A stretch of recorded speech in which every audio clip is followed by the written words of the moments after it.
Once upon a time, a poor man had 12 children, and had to work day and night in order just to feed them. Thus, when the 13th came into the world, not knowing what to do in his need, he ran out into the highway, intending to ask the first person who met to be the good father.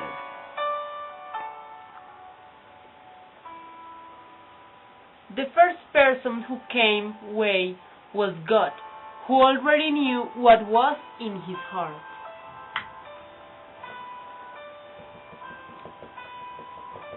Poor man, I pity you. I will hold your child at his baptism, and care for him, and make him happy on earth. Who are you?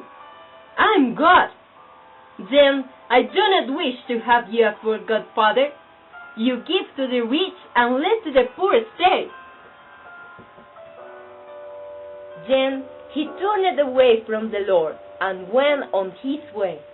Then the devil came to him. What are you looking for? If you will take me as your child's godfather, I will give him an abundance of gold and all the joys of the world's wealth. Who are you? I'm the devil. Then I do not wish to have you for a good father. You deceive mankind and led them astray. He went on his way, and then the dead, on his withered legs, came walking toward him. Take me as your child's godfather. Who are you? I'm death, who makes everyone equal. You are the right one. You take away the rich as well as the poor, without distinction. You shall be my child's godfather. I will make your child rich and famous. For he who has me for a friend cannot fail. Next Sunday is the baptism.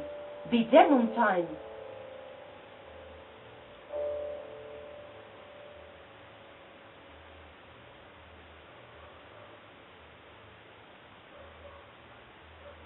The dead appeared as he had promised, and served as good father in an orderly manner.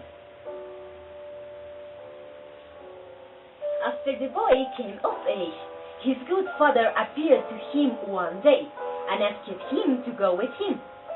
He took him out into the woods, and showed him an herb that grew there. Now you shall receive your good father's present. I will turn you into a famous physician. Whenever you are called to a sick person, I will appear to you.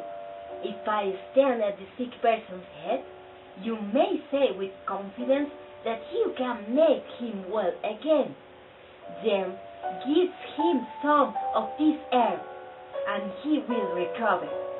That if I stand at the sick person's feet, he is mine, and you must say that he is beyond help, and that no physician in the world could save him.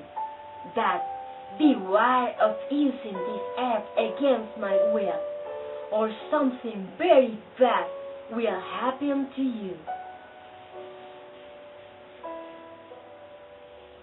It was not long before the young man had become the most famous physician in the whole world. He only needs to look at the sick in order to immediately know their condition, whether they will regain their health or are doomed to die. And people came to him from far and wide, taking him to their sick and giving him so much money that some became a wealthy man. Now it came to pass that the king became ill. The physician was summoned and was told to say if a recovery were possible.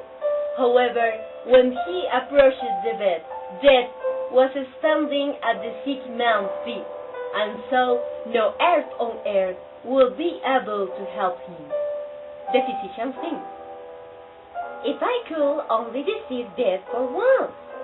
He will be angry, of course, but because I'm his good son, he will shut an eye. I will risk it. He therefore took hold of the sick man and laid him the other way around, so that Death was now standing at his head. Then he gave the king some air, and he recovered and became healthy again. Death goes to the physician, makes a dark and angry face, treating with his finger. You have betrayed me. I will overlook it this time because you are my good son. But if you dare do it again, it will cost your neck. For I will take you yourself away with me. Afterward, the king's daughter became seriously ill. She was his only child, and he cried day and night until his eyes were going blind. Then he proclaimed that whosoever rescued her from death shall become her husband and inherit the crown. When the physician came to the sick girl's bed, he saw Death at her feet. He should have remembered his good father's warning, but he was so enfolded by the princess' great beauty and the prospect of becoming her husband that they drove out to the wind.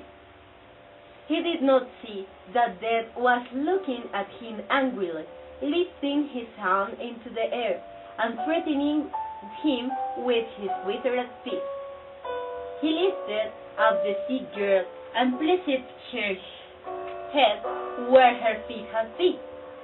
Then he gave her some air, and her cheeks immediately turned red, and life stirred in her once again. Death, thinking that he had been shattered out of his property for a second time, approached to the physician with long strides. You are finished. Now it is your turn. Then Death seized him so firmly with his ice cold hands that he could not resist, and led him into an underground cavern. There the physician saw how thousands and thousands of candles were burning into the endless rows, some large, others medium-sized, others small. Every instant some died out and others were relit, so that the little flame seemed to be jumping about in constant change. See, there are the life lights of mankind. The large ones belong to the children, the medium-sized ones to the married people in their best years, and the little ones to old people. However, even children and young people often have only a tiny candle. Show me my life light, thinking that it still will be very large. Death pointed to a little stone that was just threatening to go out. See, there is it. Oh, dear good father, light a new one for me. Do it as a favor to me, so that I can enjoy my life and become king and the husband of the beautiful princess. I cannot. One must go out before a new one is lighted. Then fit the old one onto a new one that will go on burning after the old one is finished.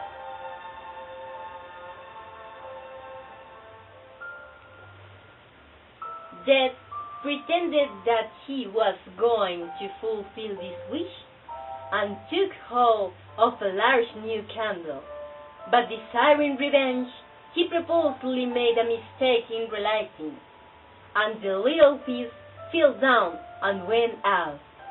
The physician immediately fell to the ground, and he too was now in the hands of the dead.